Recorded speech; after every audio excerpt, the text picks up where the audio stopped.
Buenos dias, amigos. Today, I want to talk about paramotor safety.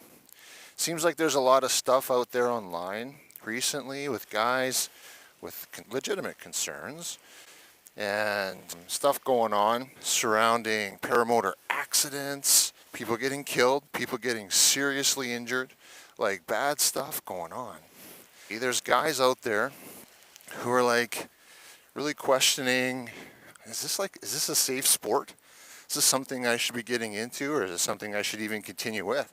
I've seen some guys that are out there have already been flying and are questioning their abilities, maybe some experienced guys who are questioning, I don't know, man, this seems pretty dangerous. I think we all understand that, to fly a paramotor, I think in itself has its inherent risks.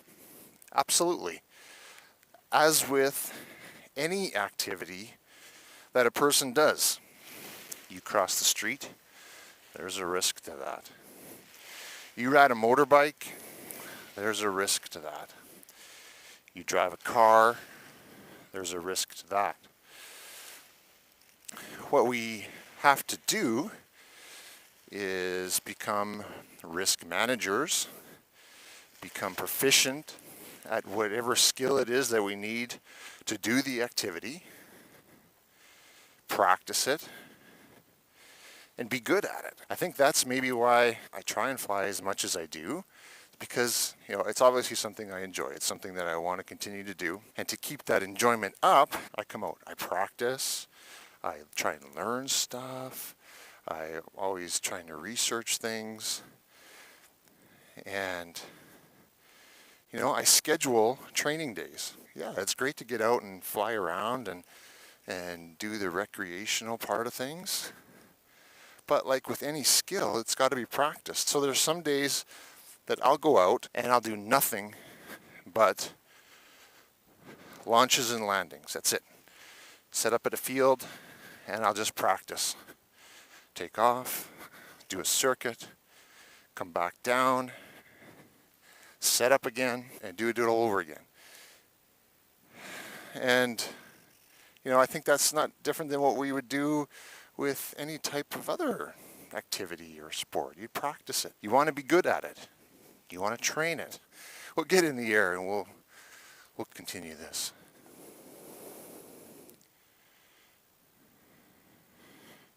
That right there is part of my safety plan. I send an email to my lovely wife because she's not out of bed yet. But we have an agreement that I send her an email because it doesn't wake her up. And when I get back down, I send an email or a text message. So she knows when I'm going up, she knows kind of where I'm going to be. It kind of eases her mind. Actually, it's good for me too, because if something goes sideways and I don't report back in, then hopefully she's going to give me a ring and say, hey, where are you, dummy?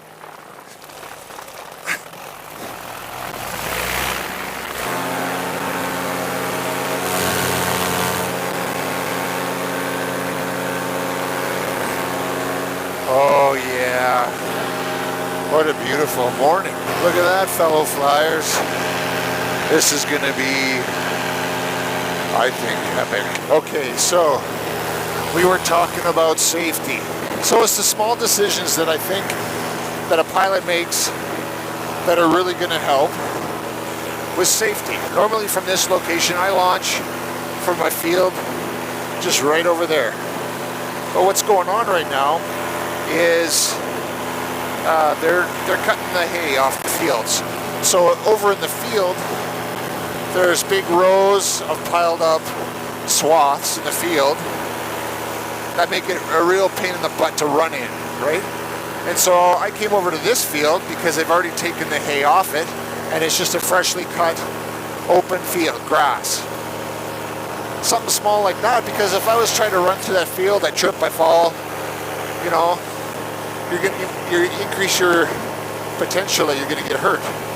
So I just decided to come over here, launch from here. I've never actually flown out of this field before. It's just a great spot. I'm coming back here, guaranteed. We're so lucky. because there's been so many advances in technology with the increasing popularity of the sport. Guys are trying to research, do some development on new stuff, our engines, the wings. So we have the benefit that some of the pioneers of the sport didn't have. You know, like some of the stuff that's been made over the last 10 to 15 years is like super awesome. And so as far as equipment goes, I think, oh, where am I going to go? Look at this morning. Okay, we're going to go fly the fog, you guys. This is going to be, oh yeah, this is going to be good. So we're very lucky that I think the equipment that we have in our time of this sport is better than it's ever been. And now you've heard me say it time and time again, but I think about training. I think it's the most important thing that there is that we can do with this sport. Training is an important thing. Certainly for your first basic introduction to this sport, you got to learn how to do it, right? You're not just, it puzzles me how somebody would go ahead and buy this gear and go out to a field and just try and launch into the air with like nothing but watching a few videos on the internet. That blows my mind. You know, like the basic training, and then there's got to be continued training even after that. You got to keep your skills. It's a diminishing skill, and you got to keep practicing and keep doing it. Now, I'm a very conservative pilot.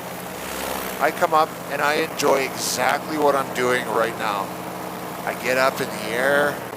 I get to come up and enjoy the beautiful sights, you know, play around in the landscape. That's what I like to do. I love it. You know, I'm not taking anything away from like the Tucker Gotts and those guys out there who are outstanding pilots, what they do, you know, doing all their aerobatics and cool tricks and stuff. But like, seriously guys, if you, like say a guy goes out and gets his pilot license for a Cessna, would you then go and try and do aerobatics just because you now are licensed? No, at least I hope not. I hope that you would get some training on how to do aerobatics. You know, and I'm not saying that this sport has to go that far to regulate it that much, but I wonder if it's going to go that way if guys don't stop killing themselves out there. It's getting into something that's beyond their skill level and putting themselves into some very dangerous situations. Whoa, this is, wow, what a weird sensation. Right now I feel like I'm 30,000 feet in the air. Look at that. How cool. So, as cool as this is right now, part of VFR rules say that I need to fly within visual reference of the ground, right? So, yeah, okay, well, I can see the ground, absolutely. But I think if I was to continue in that direction over this thick fog, I would lose perception of where the ground is. I know the area fairly well, yes.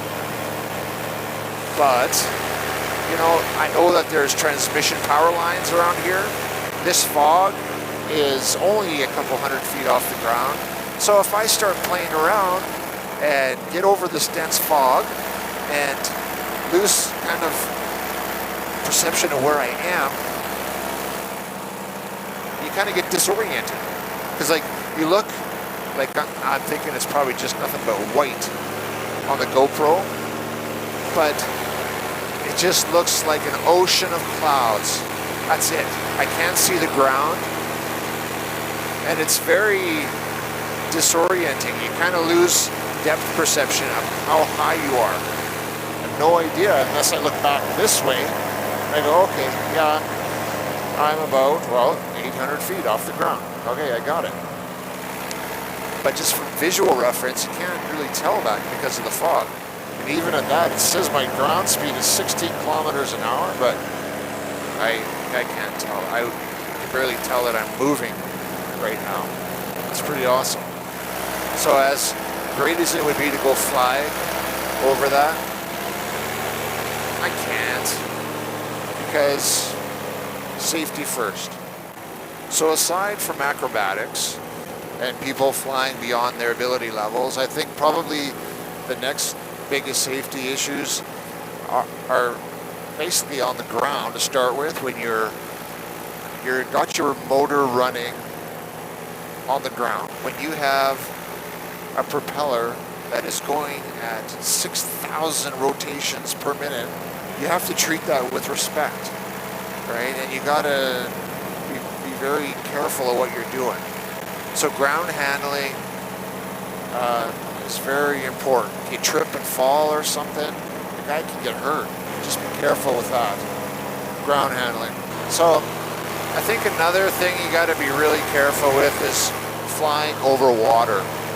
You know, like, yeah, there's some videos that the guys been putting out recently, you know, where they're making sure that they're unbuckling their safety straps before they get out over the water, and they're doing all these precautionary measures, making sure they got their flotation stuff on and all that. That's awesome. But they're going into some pretty tight areas with no outs. Me being an ultra-conservative pilot, that's something I'm not willing to do, because, you know, you dump it in the water, chances are you're going to be okay. As long as you take those precautionary measures, you're going to be all right. But why would I want to put myself in that sort of risk when I don't have to? You know, that's just me. That's the decisions that I make. I know my comfort levels, and I think each guy needs to do the exact same thing. Know your comfort levels and fly within that. Certainly it's good to learn, to improve our skills, and to become better at our craft. But I think part of that, through our experience, part of that is making decisions that a good pilot would. Knowing the risks that are involved, knowing the abilities of our aircraft, knowing the limitations of our aircraft, and the aircraft changes with each wing, with each motor. Not every unit is the same. I fly a Ford Focus in the paramotor world. You know, I don't fly a BMW, a high-performance aircraft. I know the capabilities of my wing. I am comfortable with my wing, and I fly within the limits of my wing. I had a guy contact me yesterday, obviously with concerns about safety. He wants to get into the sport, but his wife was like, "Oh my God, that is the most dangerous thing you could possibly do. Why on God's good earth do you want to go put yourself at that in that type of a risky situation?" To all the wives out there, to all the insurance people who think that this is such a high-risk sport, I beg to differ with your opinion. So I'm up here flying around. Okay, where is there traffic? Where's my risk? What am I gonna fly into? Nobody's gonna T-bone me at 400 feet above the ground. I've got to take advantage of this cool looking field down here. Okay, so I do run a risk of running into one of these hay bales. Well, this is pretty cool. Do a little pylon work around the hay bales.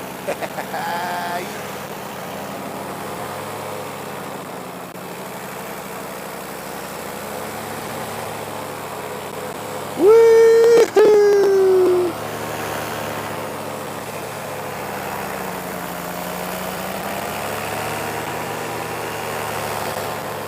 All right, so in light of safety, because that's what this talk is about, it seems like my adjustments are just a little out to the mid-range of my RPM scale. It seems like it's kind of stuck around the mid-range. So I'm just gonna go down, try doing I think I just need to lean it out a little bit. Maybe I'll just land in the middle so I can take off again.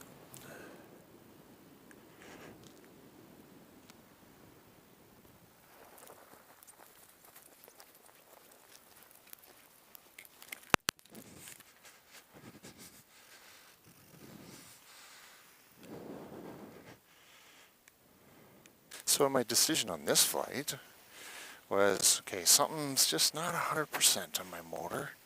I'm sticking close to home. I'm keeping at safe altitude. Now I've decided to land, check it out, make an adjustment, and I'll go up again.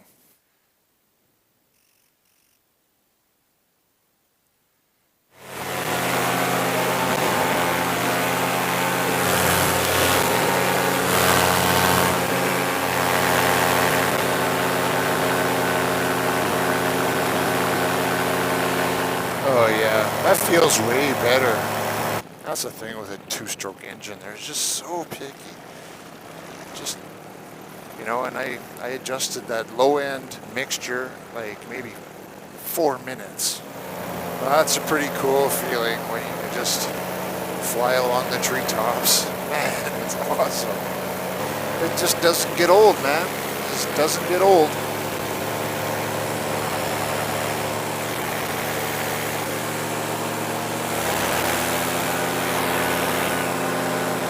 I think the message that I want to get across, at least for this video, is safety happens between the ears of the pilot. Whatever goes on in my brain determines my fate. So if I make wise, good, safe decisions, I'll be okay. If I push the limits, push the envelope, I increase the risk that I'm going to get hurt. So I make the decision to fly conservatively. So at least in my mind, I think, well, I want to be doing this into my late 60s, maybe 70s. And in order to ensure that I have the ability to do that, I try and make sure that I have good skills and that I make good decisions so that I'm not going to kill myself or hurt myself to prevent myself from doing this into the future. Just food for thought to everybody out there. It doesn't always have to go out there and be doing massive wing overs and sats and spirals to be fun. For me, this is awesome. This is absolutely spectacular. Fly safe out there, you guys. Take care. We'll see you next time.